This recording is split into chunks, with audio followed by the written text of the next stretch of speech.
Okay, hello everybody, and welcome to the Midweek Marketing Mix. We are only 21 minutes late, which I think for me is a personal record for starting a hosting show 21 minutes late. But typically, because of Google Plus being Google Plus and Hangouts being the way that they are, sometimes you get little glitches in the system. And what was meant to be 8 a.m. this morning turned out to be 5 o'clock this afternoon in several problems they were doing. So look, it's late. We've been around the houses. I'm sorry if you're not joining us, but look, we're now live and we're here. And we've got a fantastic panel which I'll introduce sort of in turn. But look, the aim of this show is to give you a fast, quick-fire update on social and digital news, covering everything from SEO to email marketing to PPC to social media, all in a 50 to 60-minute show. And I try to bring you only the best guests and just give them a 10-minute slot. We also get a special guest in this time. It's David Amerland, who'll be talking about his books. And on that point, actually, I'm going to bring him in first this time. And one of the things I just wanted to bring, and we talked about your guns quite a lot, David. And one of the things I wanted to bring up, because I think this is probably one of the best photos of you. And I found this. I'm going to take it off. No, this to me sums up David Amerland. I'm just going to blue box it, because not only are you showing the guns there, but you're sporting the most amazing mustache that I think I've ever seen. Was that your move? That was your November, wasn't it? Yeah, it's the first time in my life I ever had a mustache. The last one, probably. All right. Well, look, David, maybe you can start us off on this rather manic, bonkers hangout on air. And I've got obviously one of probably the better known books of yours, Semantic Search here, which is obviously backwards to everybody else out there. But one of the ones that obviously you've only just brought out is the Hangouts for Business. And I'm sure that I know we have some questions from people in the stream anyway, but maybe you can just give us a little background as to what you've been doing, what you've recently published, and sort of some of the general ethos of the books before I crack into some questions. Okay. Well, let's start with the basically.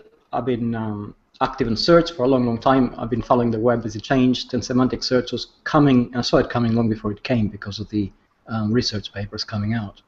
And we're 2 years into it now, actually, so beginning to understand its impact. We know that it's taking us away from a lot of the technicalities, which allowed us to essentially control search in some way, to the practicalities now, which allow us to be ourselves, and we need to control our own identity. And the way we do that, the only way to do that, is to focus on the things which really matter in terms of what the audience expects, what the things we do. And it's a real paradigm shift in terms of the mental approach required from us, and certainly in the way we see the world across the digital divide. And both books pretty much cover the same thing from different angles. One is search, the other one is video and video marketing and video presentation, and there's an overlap in terms of branding, in terms of identity building, in terms of perhaps the ethos of being real, which is a real challenge, and how we actually go about building the new identity when in the past it was something that was ascribed to us, and now we have more control over it.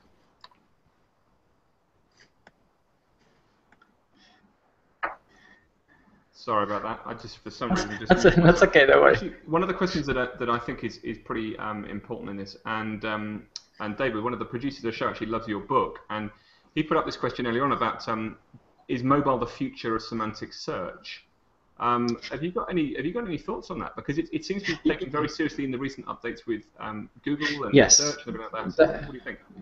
Well, definitely, and even back in 2011, when semantic search in terms of desktop search wasn't really there. When we went to mobile, when we used voice search, the voice search index is semantically driven, and it was semantically driven from the word go. And the reason for that is because when we use voice search, we tend to move away from keywords. We actually speak in full or even half sentences. And user intent, user history, the whole amalgam which makes up semantic search, which is made up of the search engine, the index, and us, had to come together very quickly. So back to that, in a word, yes, mobile is always going to drive semantic search in terms of experimentation, results, and eventually, certainly, predictive search, which is coming. It's a bit scary, isn't it? The whole predictive search world. It's Well, yes and no. I think Google now can be extremely helpful if it's used properly. And I mean, when I was in the US, I did a lot of experimentation, and I thought it was absolutely fantastic because I was able to book me into the, check me into the airline tickets as I approached the airport. It was actually really fast and quick and extremely helpful. In Europe, it's a little bit sort of still fragmented, but it's getting better. That's good. And so, what made you go into the Hangout and Air space in terms of producing? I mean, you said that there's some sort of loose connection there, because to the outside, book on semantic search is vastly different to sort of Hangouts and their use for business. So, what was the interrelation there? Why did that suddenly kick off? Well, superficially, yes. I mean, there is a disconnect, but it isn't really, because we use video in order to create our visual identity. We use video for branding, and the entire video connection and connectivity which we have across the web, and certainly within Google+, is mapped by Google, and it becomes part of the relational matrix it uses in order to understand what we do, who we do it with, what the impact is. So essentially, video is part of the semantic web very much, and you know, YouTube is not only the second largest search engine on the planet, but now the latest statistics show that in the US it is the second largest social website on the planet after Facebook, which is quite an achievement. Yeah, we found a good article recently talking about how people are now watching more on YouTube than they are on live TV. I mean, it's just a known fact. That's how people get their immediacy. It's what the young are doing. They're watching more from there than they are on live TV, because they can watch when they want it. So yeah, it's control. Yes, exactly. And interestingly, we got because of the muck-ups of how Hangouts are working and the rush to get this actually live. I mean, I can't bring the comments directly in as I would normally, but William Rock makes a very valid point that at the Google I/O they announced the amount of search on Google is almost 80% mobile, which I find that an astonishing figure. But it's certainly part of the reason why Google are going almost a mobile-first sort of attitude to search and everything else that they are doing. Would you say that's fair to say? It is. We had the figures from Google at the SFX East in New York last October, and at the time it was 55% in the US and hovering around the 50% mark worldwide. The prevalence and widespread use of smartphones, which has increased since, makes it a no-brainer. You know, they're so useful to actually have that. The technology itself, as we understand search, is becoming invisible, and we sort of use our devices more and more to actually do the things we need. And certainly, when I was in London for SMX very recently, I noticed that getting to the venue, everybody was using their mobile phones to actually navigate and get there, and you know that's quite remarkable. Yeah, that's true. It's true. Well, let me go away from semantic for a second and bring up the other book that you've done, which is so it's on the Kindle. So I've got my book here, and just some of the notes that I was making, just about how businesses can use Hangouts for sort of for the greater good, really. And one of them, which particularly interested me, is a quote. And you said, "In a forum discussion that took part in Singapore to help develop online digital visual identities for global corporations, the attendants came up with 5 points that form a moral compass to help guide behaviour. The points were courtesy, integrity, perseverance, self-control, and I can never pronounce this, indomitable." Perfect. That's exactly. Indomitable yes. Spirit. Yes. I just wonder if you could sort of clarify that a little bit further, because I think that what you were trying to get at is that that's why businesses do struggle in terms of using Hangouts in the right way. I mean, we've got to think that essentially it's an identity-building device which does a lot of things. It establishes who you are. It establishes a sense of what you do, and then it also establishes a direction of how you do things. And all of these things can be, I suppose, fragmented and compartmentalized and sort of be very point-driven, or they can actually become more holistic and be driven by an ethos. And in order to do that, in order to have the kind of guiding ethos, it's important to actually have certain principles in mind. This is where those 5 points come in, whether it's courtesy, integrity, perseverance, self-control, and indomitable spirit in terms of how you continue forward. And I mean, every company now really does need a moral compass, because that becomes the defining direction and defining mode of how they connect with their audience and actually find a common ground with the audience and the customers they need in order to gain their market share.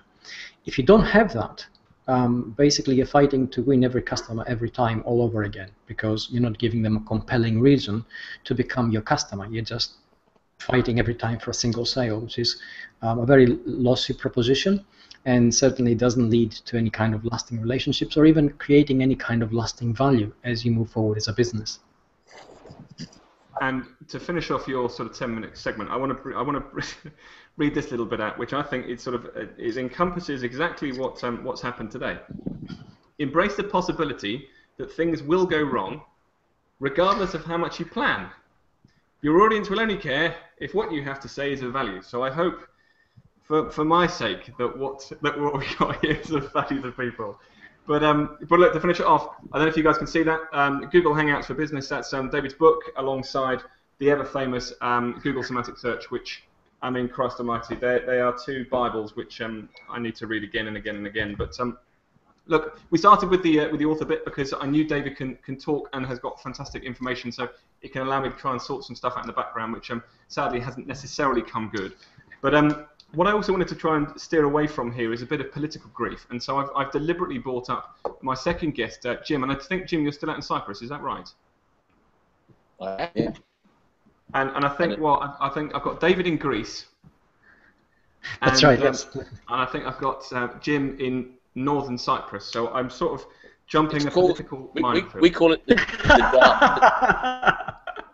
Yeah, we call it the dark side. Turkish.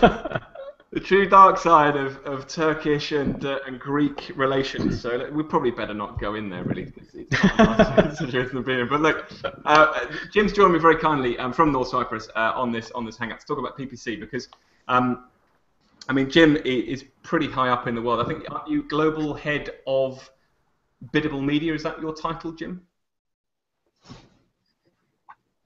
And just as I'm introducing him, he's gone off. So, Jim, I think you're still going to be there when you're coming back onto it all. But he's testing us. No, he's just disappeared off. All right. Well, what we're going to do, we're going to go on to our third sort of segment, which we'll push into that, and we're going to bring in Cara. Now, Cara, you're going to talk a little bit about the social world, I think, of what's been happening. Yeah. Well, I'm going to cover three things. I'm going to cover Google's name change policy.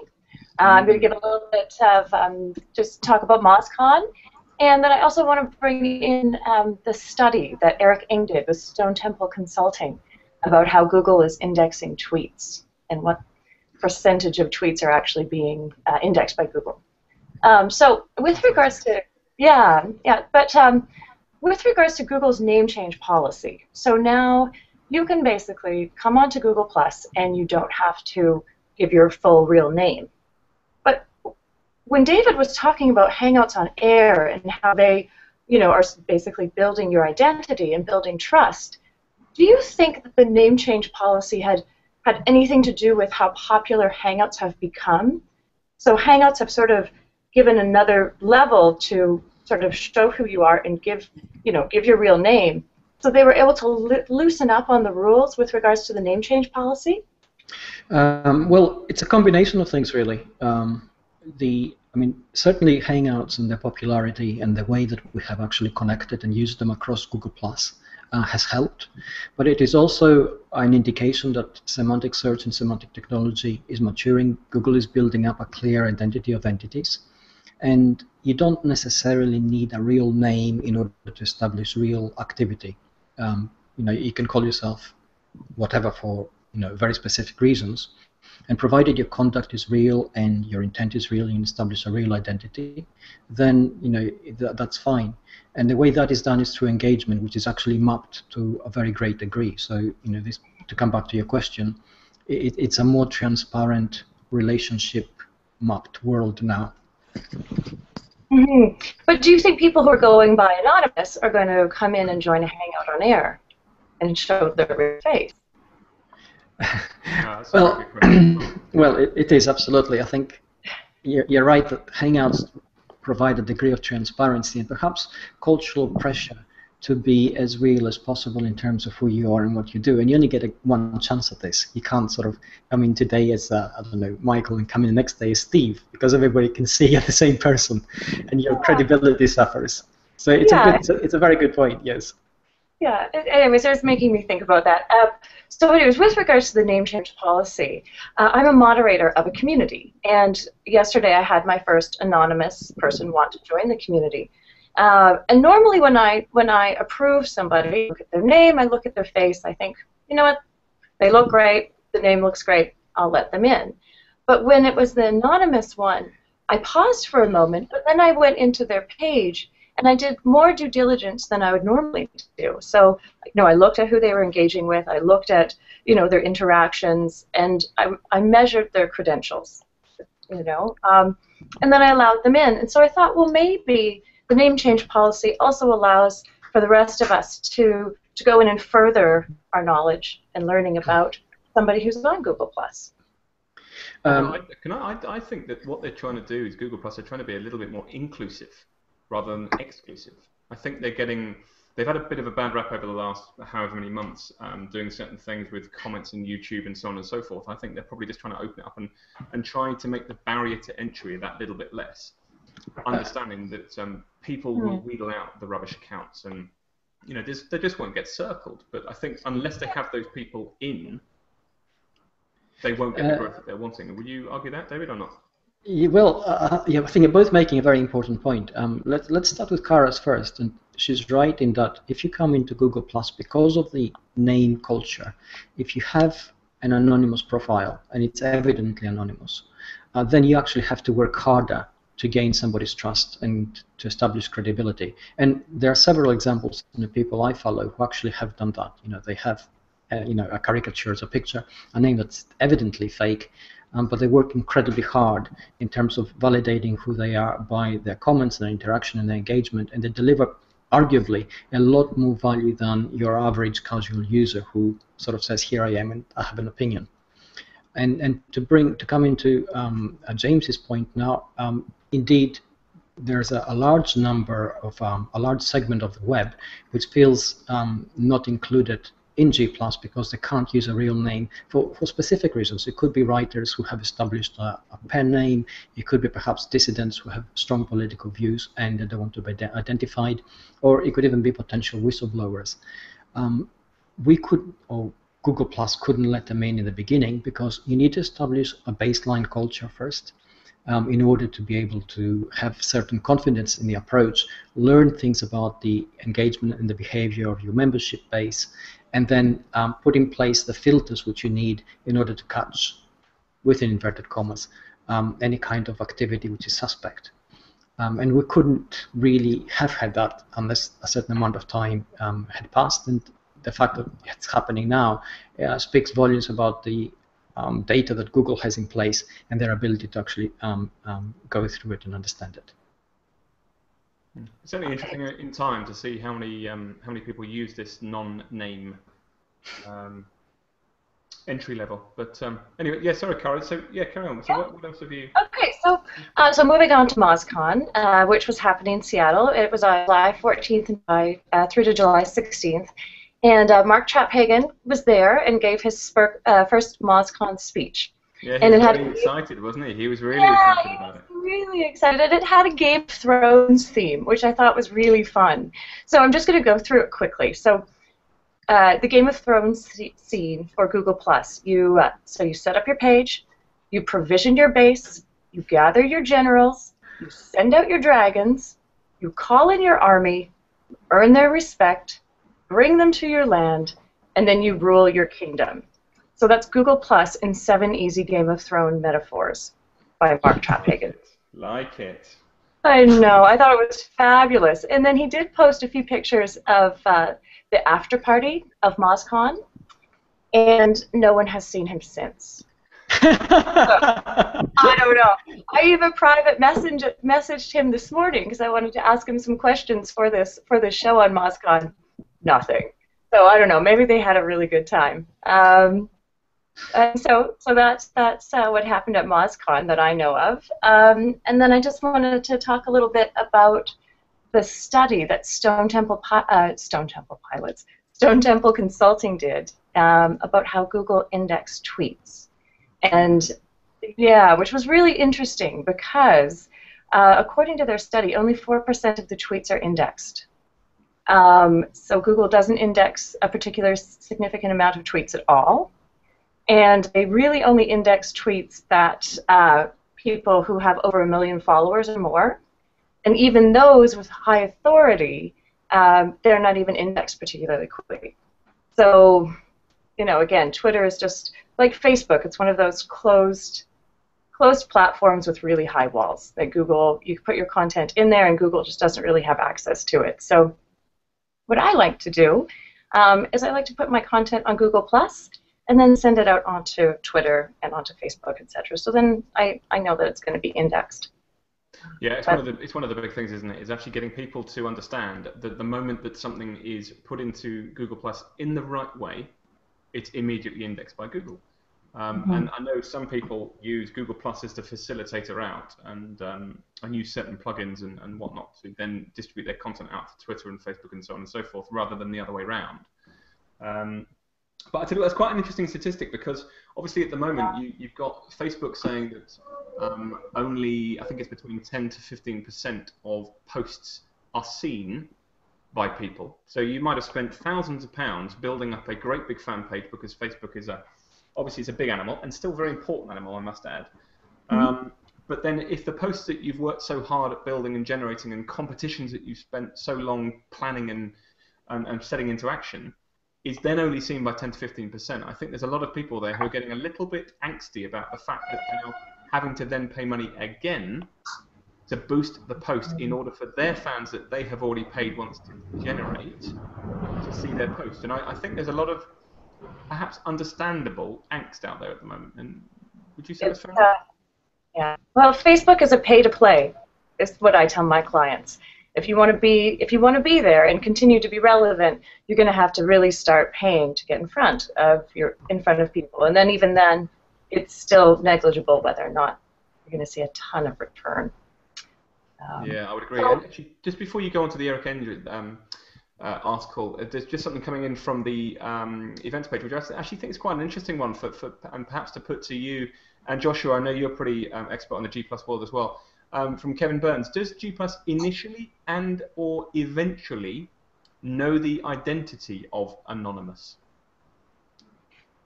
What do you think on that? Well, I was reading something. Who was that for? Was that for me? No, it was for anybody who wants to comment on it, because right. initially and or eventually know the identity of Anonymous. Yes. Okay. I mean, the answer is yes, they do.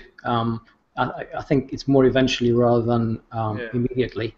Although if you're an established entity and you come in with a different account and name, then it's an immediate connection because it can actually be made.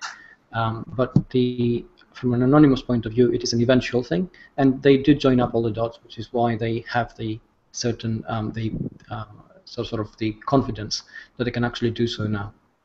And William Rock brings in, yes, Google can tell by many ways, such as local IP locations, so of every post. So I suppose there is obviously some way of always bringing it back. And so what of Eric's this post that he's written in? Sorry, Cara, was that did you hear that? Was that the post about the Twitter? No, I'm sorry. Sorry, you broke up, so I didn't hear that. Could you say that again? No, that's okay. And you mentioned about Eric's post. Was that about the Twitter 4%? Oh, yes, yes. So if you want to take a look at that, if someone wants to go in and sort of look at the entire study that Stone Temple Consulting did, just Google Stone Temple Consulting and how does Google index tweets, and then the whole study will come up, and then you can sort of they go obviously a little bit further into it than what I've reported here. So those were the three things that I wanted to sort of talk about. That's great. No, thanks, Cara. That's really good. And funny enough, one of the things that I was going to bring into that social area was I found a very, very interesting article today about, it's going back to the political side again, about this whole Israel, Gaza, Palestine conflict that we have going on at the moment, and how the various countries and occupied zones are using social media in their propaganda. And I've actually put it into the event page, which I don't think is actually up on here at the moment, but it was a post written by the BBC today, and a really interesting insight as to how social media is being utilized as a bias or anything like that. But that is well worth a read if any of you are interested in that sort of things. Well, I mean, Yeah, I was just going to mention when Twitter first started, they actually went down for a little while to just sort of reboot their service and do some other things. And the American government actually called them and said, you need to get back up because we're actually watching what's going on in Israel right now through Twitter. So it's forever been being used. So it might only get 4% might be indexed, but it's obviously being forever listened. So that's exactly. So, anyways, we don't want to go into the politics, but. No, and I can't avoid it today. I don't know why I've managed to sort of steer it into it. It's terrible. We could do the politics show. That one would be really fun. No, I tell you what, no, let's not go that way because I'll start saying some really controversial things, which will just get me mean to get them in trouble. But well, thank you for having me on the show. So. No, look, hey, Carl, trust me, it's never this manic and bonkers, by the way, because it's just been so crazy today with how it's all sort of dispersed. All right, well, look, we're still having problems with Jim, who got bumped out and then still can't get back in because of the whole problem that Hangouts are having. So we're just going to carry on regardless anyway, and we're going to get Jim onto another show because we've got some great stuff about the PPC world. So, look, what I thought I'd just do is bring in Joshua Berg, who's a guy I've been following for an awful long time on Google+, who's basically a specialist in everything sort of SEO, social, G+, is also, and I like this quote, he's also in the real estate world. All right, so Dan knows his real estate, I know my real estate, and I like the fact that you also call yourself a rehabber and a flipper. I don't even know what a rehabber is. I've done a little bit of everything. What's a rehabber? Rehabber, renovator, rehab houses, buy houses, rehab them, and sell them. Sell them on, there you go. I lost the point, totally. Totally lost the point. I know what flipping is, which is obviously selling our property on before it legally finishes. Okay, you'd probably call it renovation. Renovation. I like rehabber. I think that's cool. That's a nice name. Okay, well, so Joshua, I mean, what's going on? What's happening in the world of SEO at the moment? Where are we with it all? Well, a lot of interesting things recently, and David got started with, some of the main important one is that the shift is moving to mobile a lot. So a lot of the changes that we're seeing happen recently are related to that. So for example, just a couple weeks ago, we had the authorship search results change, which means the profile images are not going to be showing up in the search results along with your authorship schema snippets that appear there.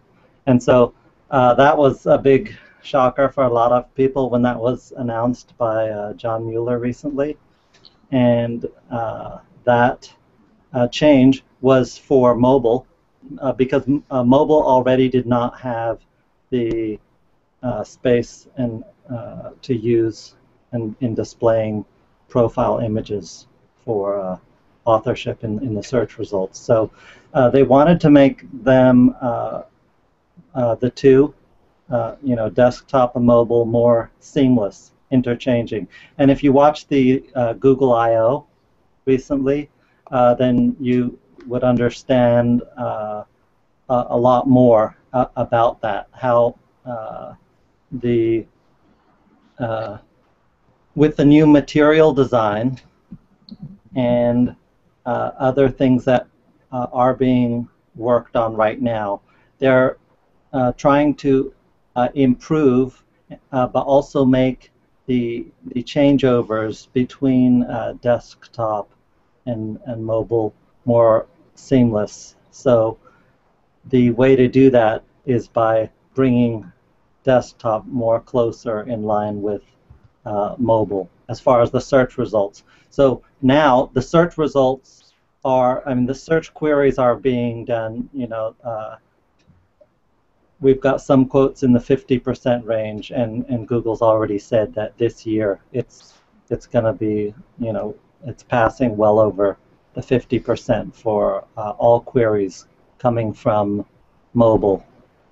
So that needs to become the shift in priority, and that's the way that is happening. So a couple other things that are happening related to that, like just the other day, there was one where now there's going to be a new little snippet appear if your mobile has iOS and does not support, or Android 4.6 earlier, and does not support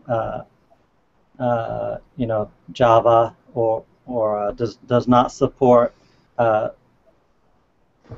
certain displays, then we're going to see a snippet like that. So there's a new blog that just came out the other day from the Google Webmasters team, talking about that. And then a lot of what we're hearing from the Google Webmasters team regularly is about responsive web design, and about making your websites and content more mobile friendly and easier to be used from multiple platforms.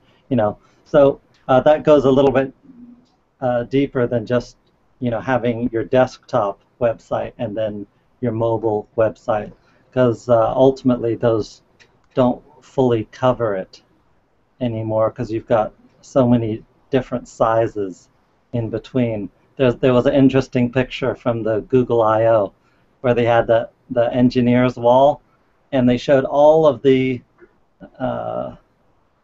mobile devices, all of the tablet devices, all put up on a single wall, so that they could see any of the changes and how they're displayed. And they mentioned that engineers use something like this so that they can see it across a very wide array of devices.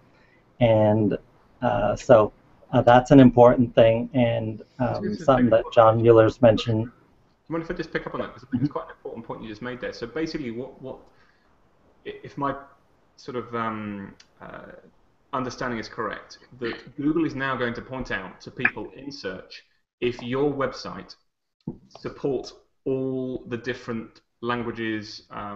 You mentioned Java in there. So really, it's saying that as a web developer, as a web designer, you have to encapsulate every element of design within the way that you're designing the websites. Well, we've got that one now for starters that they wanted to mention, but we don't know how much will be added on to that. But for starters, they want people to know when they're looking at the search result that before you even click into it, that this search result might not work on your device. So you'll see a little message under the search result that says, this may not be compatible with this device. So that's to pick up on what William Rocker said, and here again is that it says Google is moving to mobile for sure. I mean, I think what we've seen over the last two of the marketing mix is that almost every single company out there now needs to design for mobile primarily, and then look at it from desktop. I mean, would you say that is a fair assumption to make? I wouldn't say primarily in the sense. I would certainly say as a priority, and it really depends on the business too. So there are still plenty of businesses that people use primarily from desktops. But for example, in the real estate world, when if people are out looking for properties and stuff, they're going to be doing that on mobile primarily. So that's one where you're gonna say, yeah, your mobile is probably should be your priority. But then we also know that people don't do all their searches from mobile. They do a lot of that data work, the night before or something online. So they're both still very important, but anyone who's overlooking mobile as a priority is going to be missing out big time in the market.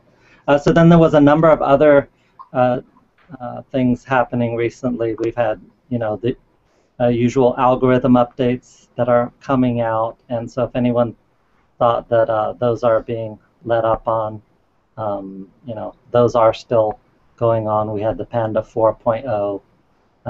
There's another Penguin that's on the way. John Mueller still told us just yesterday or day before yesterday that it is still coming. And you can join. You can learn a lot from the Google Webmasters office hours Hangouts with John Mueller. I attend those once or twice a week, and we learn a lot, get a lot of information from those. So then the other thing that Google is doing a lot now is they're helping webmasters with a lot more information and a lot more tools and data to understand, what's going wrong, what went wrong, things like that. So we didn't used to have so many great tools. Just today, earlier today, it was announced that there,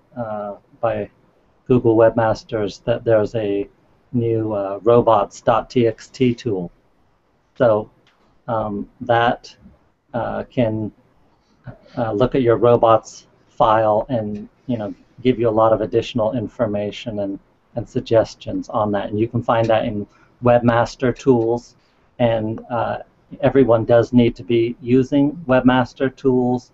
I suggest it as your primary and first most important SEO tool. In the past, a lot of people have looked at and focused on analytics a lot, but especially once the keywords started disappearing out of there, then people started saying, hey, where do we go to find these keywords now? So actually most of those are all over there in Webmaster Tools.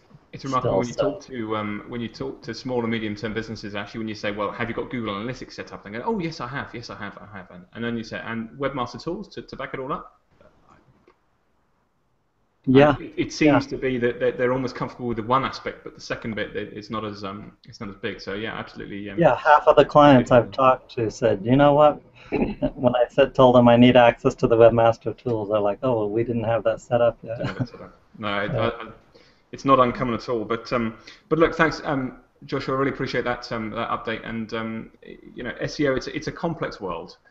Let's not be let's not beat around the bush. And I think it's getting ever more complex as we go. So, look, what we'll do is let me move on. I just want to say thank you to Sandy for telling me about Sunny for telling me about the my microphone. I hope you guys can hear me a little bit better now. Is it better as a microphone? Yeah, it's fine.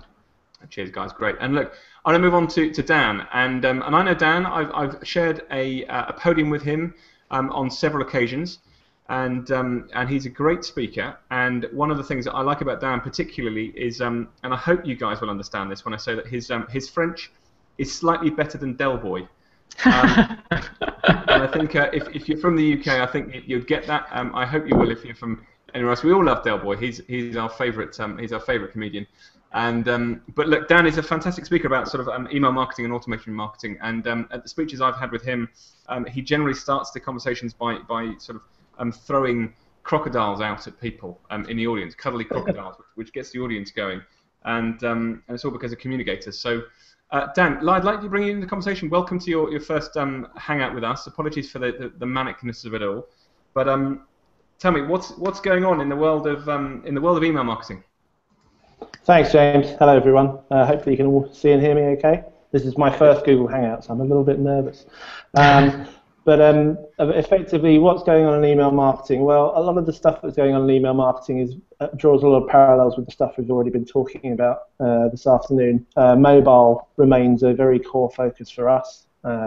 We now test emails across 42 different device types as a standard, just to make sure that they look good on Android devices and on iPhones and desktops and even good old things like Lotus Notes. And the challenge really is to strip things back and keep it simple, because anyone who's taken on the challenge of getting their website to look good across all the different devices that people can access them on will understand it's a big challenge. But of course, your website is something that you tend to only update the look and feel of once in a while.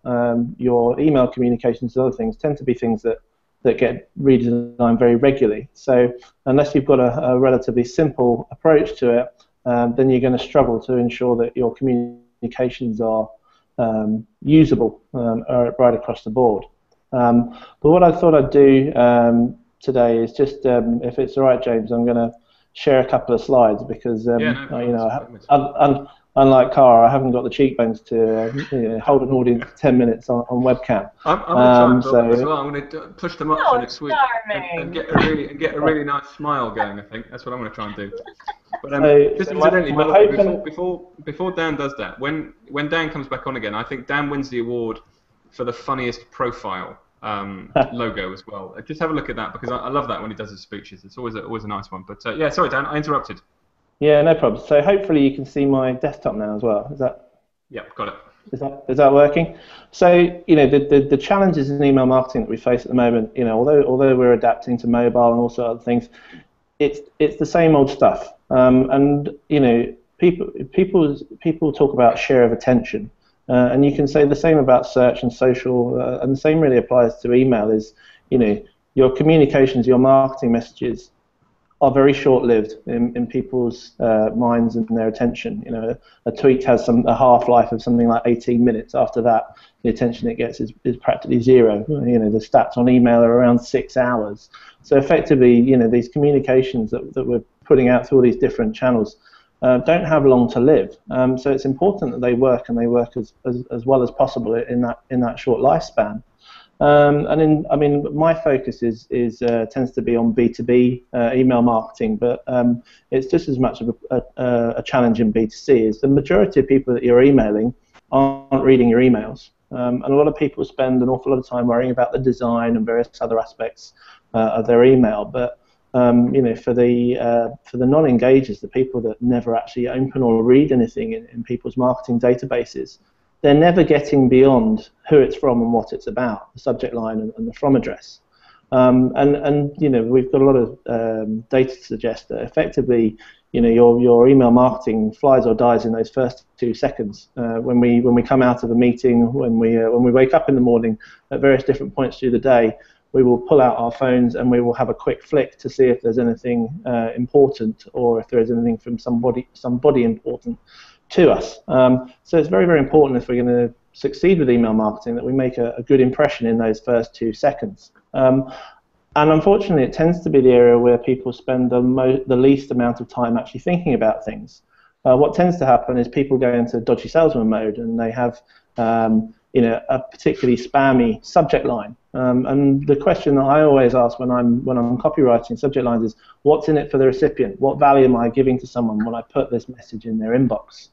So the things to avoid in that respect are structural or salesy subject lines. Company update, latest news. If you search your own inbox for the word newsletter, I'm sure you'll find plenty of unread items. But this sort of language tends to be what people use as a way of getting people's attention as subject lines, and unfortunately, it's very difficult for this sort of thing to achieve standout.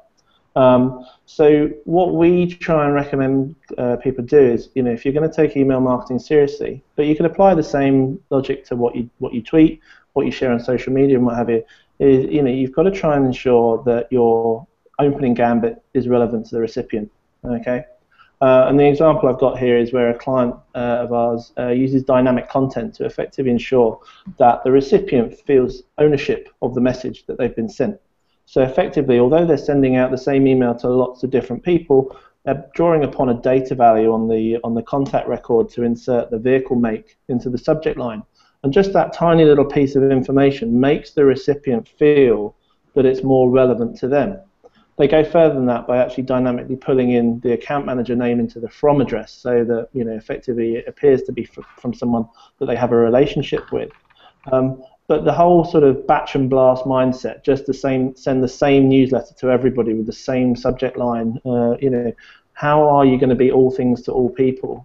Most people's databases run into the thousands, and it's very difficult to actually send out a message which has relevance to everybody that you send to. So where possible, always try and draw upon something you know about your contact to obviously make the communication appear more relevant and targeted to them. The rest of the email, could be generic, but it's that opening gambit, the subject line and the first couple of lines, where we really need to make them feel that this is something specifically for them. Dan, can I just bring up on something on that, because sure. Just to try and appear really smooth and fluid. Chapter 6. Here we are, David.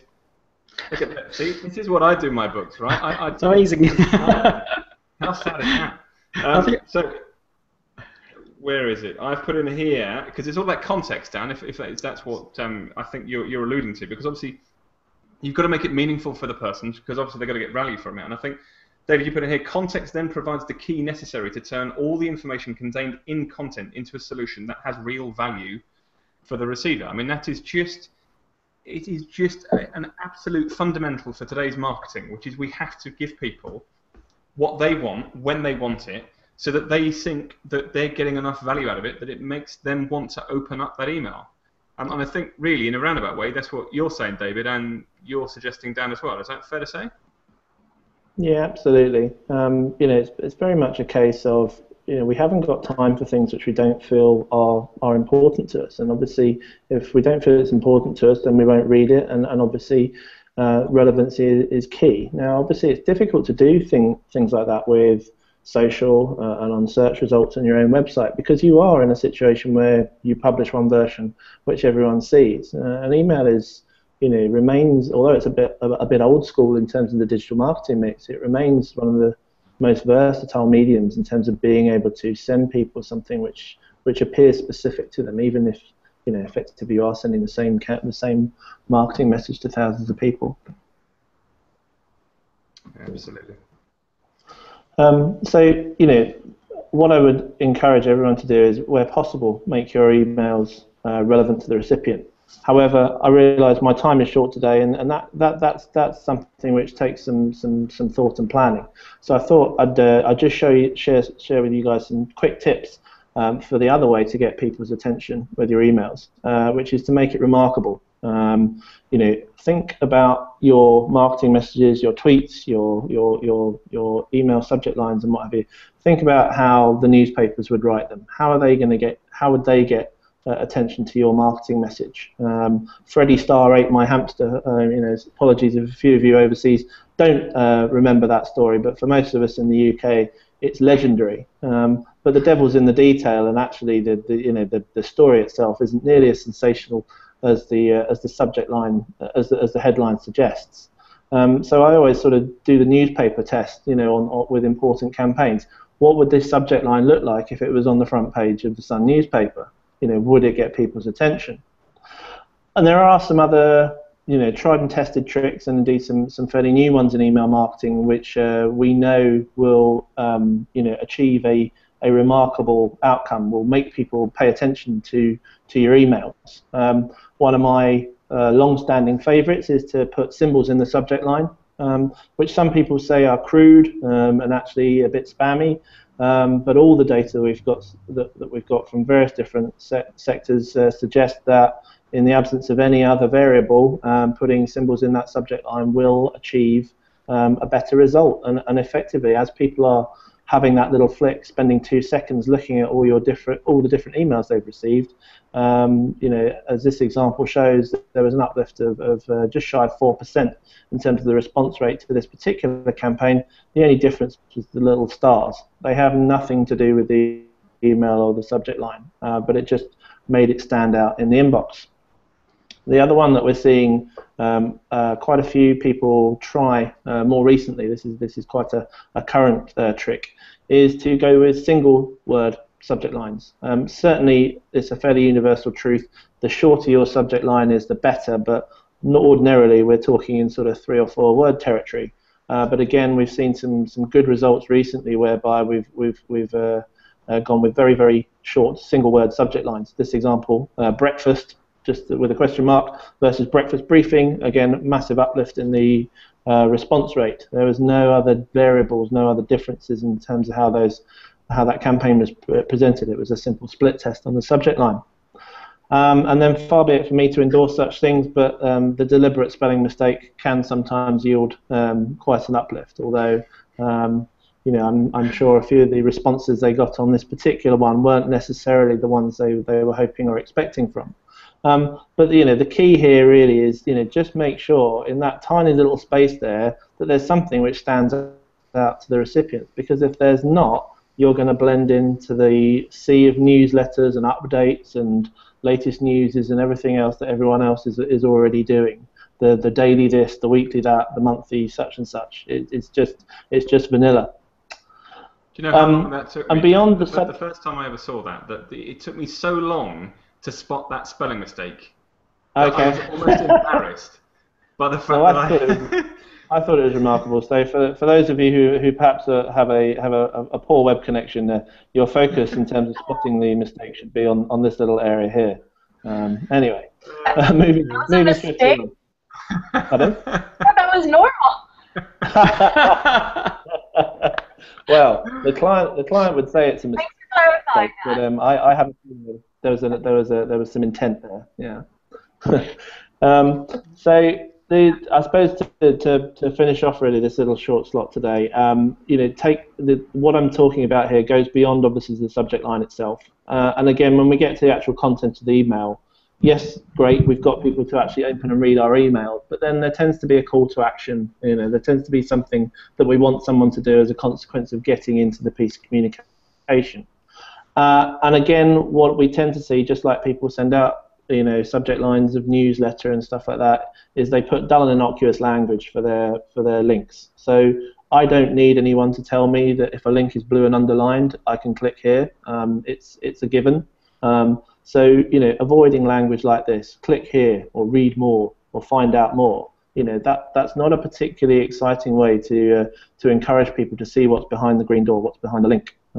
So what I tend to do is tell people to, again, think about the newspapers and how would you amplify the importance of your link. If I was doing one on email tips, I'd use the word best, because it consistently we consistently see an uplift when we use you know, positive language like that in subject lines. The other thing is there's a lot of research to suggest, both in email and on Twitter and various other places, that using doing words, verbs and adverbs can again cause quite an uplift. So, you know, tell people what will happen when they click on this link. They will discover the best email marketing tips. And then if you really want to go to town on things, then you know, take the BuzzFeed approach and quantify 10 of the best email marketing tips ever. And I'm hope that no one would disagree that, you know, you're much likely to see a better response to 10 of the best email marketing tips ever as a call to action than you are to click here or read more or find out more. The other thing that depends if you put in here. It depends if you put click here for pubic. Yeah, fair play. Then I'd probably click on it. So the last point really is, in terms of those call to actions and the text that you're using, obviously there's the human aspect, you know, what will actually work well with the human beings that you're sending to. But the other thing to be aware of is there's an increasing amount of technology in play, whereby the likes of Google and Microsoft are increasingly helping us without our asking to organize our own inboxes. There's a big uplift in the number of people we see accessing emails using the most recent versions of Outlook, because a lot of people are moving to Office 365.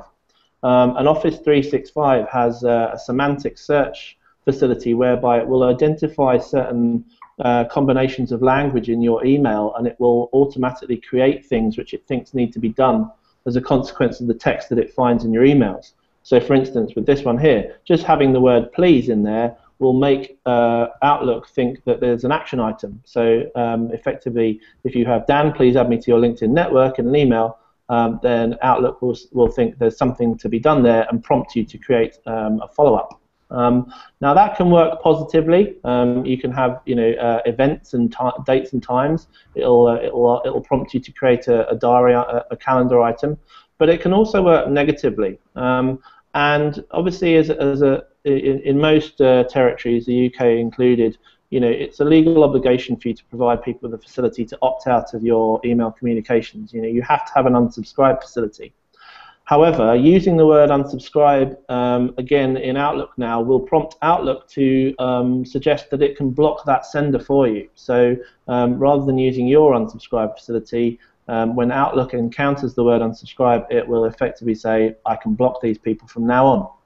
So you have a legal obligation to provide people with the facility to opt out, but there is no legal obligation for you to label it as an unsubscribe facility. So one of my clients, my favorite unsubscribe link, when his unsubscribe link at the bottom of all his emails says this: I want to leave the coolest list in the UK. And guess what? Nobody clicks it. So I think that's probably about all I've got time for today, James. I hope that was okay for you guys. I'll jump back to the webcam. Great stuff. Thanks, Dan. As always, some of the tips that Dan does, I think, are great, and I like that, the coolest list thing. That's pretty cool. Well, look, at the end of a rather frantic, bizarre, bonkers Hangout, which has sort of started off a lot better, actually, than it's ended, I think. Thank you if you've sort of stayed with us. I just want to give 2 quick tips, and I've decided to add these on at the end. In the event stream on the Hangout page, and we'll make sure that this actually gets included in whichever blogs that we write about, because I can't bring it in to show you on here. I mentioned today that YouTube only yesterday released far more sound effects. Obviously, one of the problems that you have with YouTube is copyright. So there's now an awful lot of songs and even more sound effects on the YouTube Creator tool. I recommend, one I was having fun with earlier on was the moaning ones, which it sounds actually bizarre. When you get lots of men moaning in a warpath, I think it was called. I'm not sure when I would ever add it to one of my videos, but certainly have a little play with it. And the second thing, and actually I'm going to screen share this because this is a website which I was shown from a big bit of Twitter stuff from the World Cup, and it was this called cartodb.com, and basically it's a way of pulling together data into interactive maps. And I'm just scrolling this the wrong way around, but this is just the Twitter data of the Brazil against Croatia match, and what it's doing is it's showing a live update of any tweets around the world at any one time, the yellow being Brazil, the blue being Croatia, and I saw this from the World Cup final interactive map. And basically they allow you to take it out of the website and actually embed it into your websites and use data in a very clever and fun way using interactive stuff. So it's cartodb.com, well worth a little play around with it. And some of the maps they've got on there, the interactive maps, you can just lose an hour or two just playing around with what they've done and how they're presenting data in a very, very clever way. So I wanted to give you that as a sort of a final tip of stuff which I found out this week. So YouTube Creator Tool, I mentioned the BBC post already about the propaganda of using social media, and obviously this interactive map tool, which I think is a pretty cool thing to have a play with and just show representative data slightly differently. So is there anything final from you guys on the film strip? I know it's been a long one, so I do apologise. Anything? Yeah, I had one. Earlier when I mentioned, I said Java wasn't compatible with the iOS. That's actually Flash, Adobe Flash. So got that one mixed around. We'll JavaScript.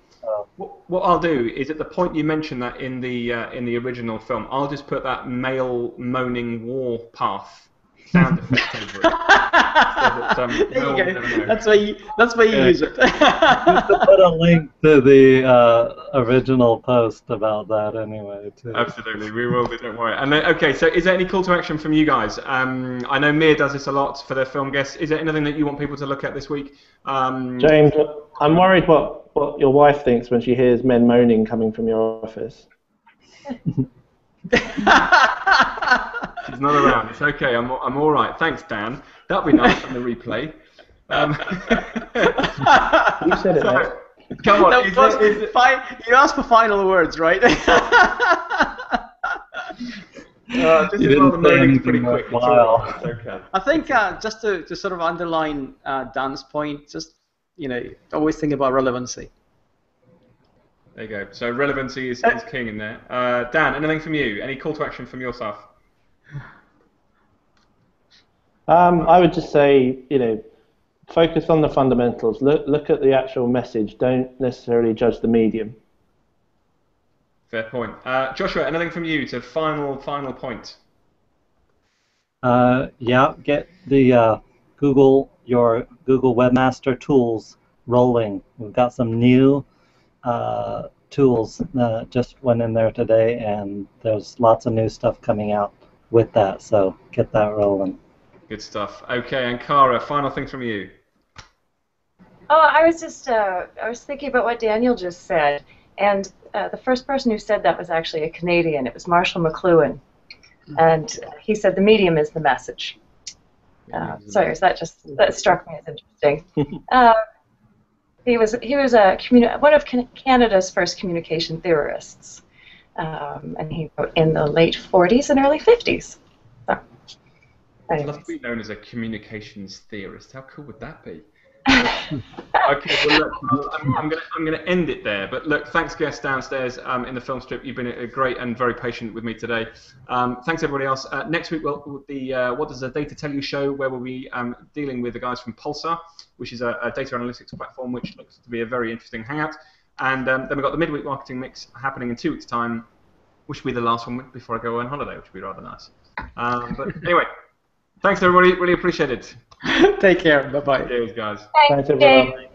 Great show. Right.